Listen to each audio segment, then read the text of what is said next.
Hello everyone, Gautam is education hub पर आप सभी का बहुत बहुत स्वागत है। उम्मीद है आप सभी अच्छे होंगे, एग्जाम की तैयारी अच्छे से जारी होगी। आज है 27 अगस्त 2024 और आज के करंट अफेयर की क्लास आप लोगों के सामने। क्लास शुरू करने से पहले आप लोगों से छोटी सी रिक्वेस्ट, अगर आप लोग चैनल पर नए हैं तो प्लीज़ चैनल को सब्सक्राइब कीजिए। वीडियो अगर अच्छी लगे तो लाइक कीजिएगा और ज़्यादा से ज़्यादा शेयर कीजिएगा। पहला क्वेश्चन हम देखते हैं, हाल ही में लॉन्च केंद्र सरकार की एकीकृत पेंशन यूपीएस कब से लागू होगी? ऑप्शंस हैं दिसंबर 2024, जनवरी 2024, अप्रैल 2025 या फिर इनमें से कोई नहीं। सही आंसर हमारे पास होने वाला है ऑप्शन नंबर सी, अप्रैल 2025 को। ठीक है, तो अभी जो है देखिए, पहले क्या होता था, ओपीएस ओल्ड पेंशन स्कीम मिलती थी।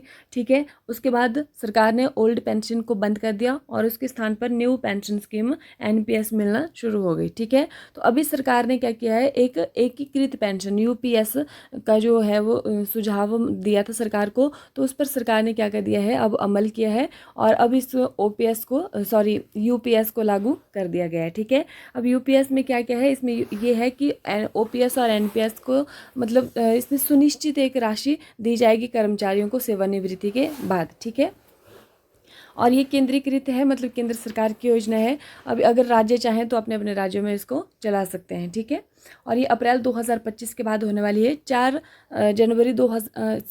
1 जनवरी 2004 के बाद जो लोग भी सेवा में आए हैं, मतलब सरकारी नौकरी जिन्होंने प्राप्त की है, तो उनको जो है ये पेंशन मिलने वाली है। अप्रैल 2025 से ये नियम लागू हो जाएगा।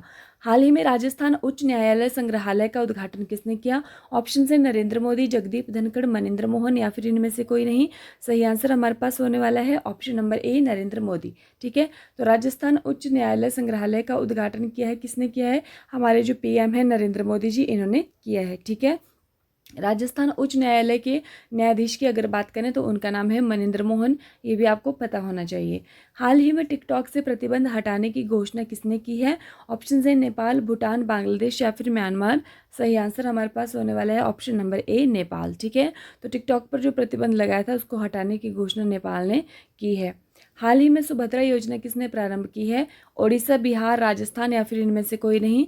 सही आंसर हमारे पास होने वाला है ऑप्शन नंबर ए, ओडिशा। ठीक है, सुभद्रा योजना यानी कि महिलाओं को जो महिला दिवस है और राखी के दिन पर क्या किया जाएगा, कुछ रुपए दिए जाएंगे। ठीक है, तो महिलाओं को 1 साल के अंदर 10,000 रुपये दिए जाएंगे राखी पर और महिला दिवस पर, और ये कितने हो जाएंगे, 5 साल में 50,000 रुपये होने वाले हैं। ठीक है, तो ये इसका नाम क्या है, सुभद्रा योजना।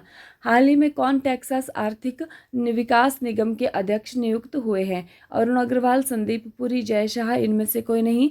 सही आंसर हमारे पास होने वाला है option number A, Arun Agarwal. ठीक है, तो इनको टेक्सास आर्थिक विकास निगम का नया अध्यक्ष चुना गया है।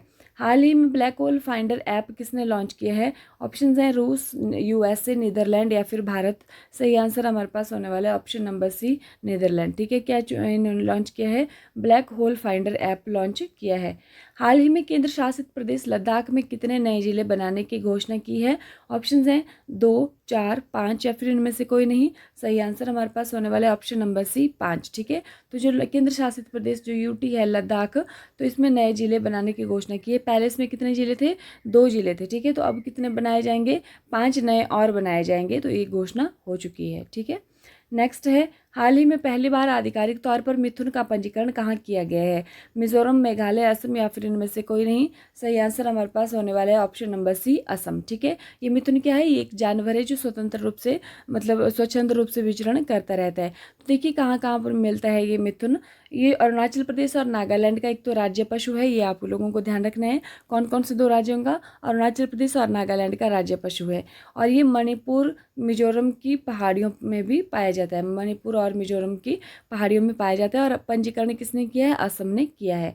हाल ही में भारत और किस देश ने आतंकवाद विरोधी सहयोग को सुदृढ़ किया है? ऑप्शन हैं जापान, इंडोनेशिया, मालदीव या फिर अमेरिका। सही आंसर हमारे पास होने वाला है ऑप्शन नंबर बी, इंडोनेशिया। ठीक है, तो आतंकवाद विरोधी सहयोग की यहाँ पर बात हो रही है, तो ये किसने किया है? भारत और इंडोनेशिया ने किया है। हाल ही में दक्षिण भारतीय आदिवासी ज्ञान केंद्र कानू का शुभारंभ कहाँ पर हुआ है? ऑप्शन हैं तेलंगाना, मध्य प्रदेश, कर्नाटक या फिर इनमें से कोई नहीं। सही आंसर हमारे पास होने वाला है ऑप्शन नंबर सी, कर्नाटक। ठीक है, तो ये दक्षिण भारतीय आदिवासी ज्ञान केंद्र और ये भारत का पहला होने वाला है। ये आप लोगों को ध्यान रखना है, क्या है ये? भारत का पहला ये आदिवासी ज्ञान केंद्र होने वाला है। ठीक है, दक्षिण भारत में ये स्थापित है। कहाँ पर? कर्नाटक के अंदर हुआ है। और ये आदिवासियों के मतलब उनकी संस्कृति को दिखाने के लिए, उनको चिकित्सा जो हेल्प हेल्प को उनको प्रोवाइड करने के लिए और उनका खास ध्यान रखने के लिए इस केंद्र को शुभारंभ किया है। कल की क्लास का रिवीजन देख लीजिए। लखपति दीदी योजना को लागू करने के लिए नोडल निकाय कौन सा है? तो कौन सा है नोडल निकाय इसके लिए? केंद्रीय ग्रामीण विकास मंत्रालय। विश्व का पहला सफल मोबाइल लॉन्च हाइब्रिड रॉकेट कौन सा है? तो क्या नाम है इसका? इसका नाम है रोमी-1 और किसने? भारत ने लॉन्च किया है। हाल ही में खबरों में रही सपनों की उड़ान क्या है? तो ये क्या है? एक ई पत्रिका है। डोनाल्ड टस्क जो हाल ही में चर्चा में थे, किस देश के प्रधानमंत्री हैं? तो कहाँ के? ये पोलैंड के प्रधानमंत्री हैं। ठीक है, स्कूली बच्चों के बीच डाक टिकट संग्रह को प्रोत्साहित करने के लिए डाक विभाग ने कौन सी छात्रवृत्ति योजना शुरू की है? तो इसका नाम है दीनदयाल स्पर्श योजना। ठीक है, कौन सा भारतीय क्रिकेटर गब्बर के नाम से भी प्रसिद्ध है? तो ये शिखर धवन को कहा जाता है और इन्होंने अभी हाल ही में घोषणा की है कि ये क्रिकेट के सभी प्रारूपों से संन्यास ले लेंगे। यूक्रेन का दौरा करने वाले पहले भारतीय प्रधानमंत्री कौन है? तो ये है नरेंद्र मोदी जी। ठीक है, नेक्स्ट हमारे पास आता है वर्तमान में भारत में ग्रामीण क्षेत्रीय ग्रामीण बैंकों का विनियामक कौन है? तो ये कौन है? RBI, reserve bank of India. और क्षेत्रीय ग्रामीण बैंक इसको क्या बोलते हैं हम? Regional rural bank, RRB. किस बैंक ने महिला ग्राहकों के लिए अवनी बचत खाता शुरू किया है? तो किसने किया है? ये किया है बंधन बैंक ने। राष्ट्रीय चैंपियनशिप जीतने वाली पहली भारतीय महिला रेसर कौन बनी है? तो इनका नाम है डायना पुंडोले, पुणे महाराष्ट्र की रहने वाली है। ठीक है, कल की वीडियो में आपसे क्वेश्चन पूछा था कि हाल ही में गांधी मंडेला पुरस्कार किसने जीता है? तो सही आंसर कुछ लोगों ने आंसर किया है, तो उसका सही आंसर आप लोगों ने किया है। रिगोबर्टा मेंचुटुम को मिला है गांधी मंडेला पुरस्कार मिला है। ठीक है, तो आज की वीडियो का क्वेश्चन देख लीजिए। भारत ने अपना पहला राष्ट्रीय अंतरिक्ष दिवस किस दिन मनाया? ठीक है, तो ऑप्शन हैं 21 अगस्त 2024, 22 अगस्त 2024, 23 अगस्त 2024 या फिर इनमें से कोई नहीं। तो आप लोग कमेंट करके बताएंगे कि सही आंसर इसका क्या है। भारत ने अपना पहला राष्ट्रीय अंतरिक्ष दिवस कब मनाया है? ठीक है, ये व्हाट्सएप ग्रुप का लिंक मैं डेली बोलती हूँ कि आप लोगों को PDF उसमें डिस्क्रिप्शन में मिल जाएगा, तो वहाँ से आप लोग ज्वाइन हो सकते हैं और डेली का PDF आप लोगों को इस क्लास से मिल जाएगा। ठीक है, इसी के साथ आज की क्लास समाप्त होती है। क्लास देखने के लिए आप लोगों का बहुत बहुत धन्यवाद और खुश रहिए, अपना ख्याल रखिए। Thank you and have a nice day.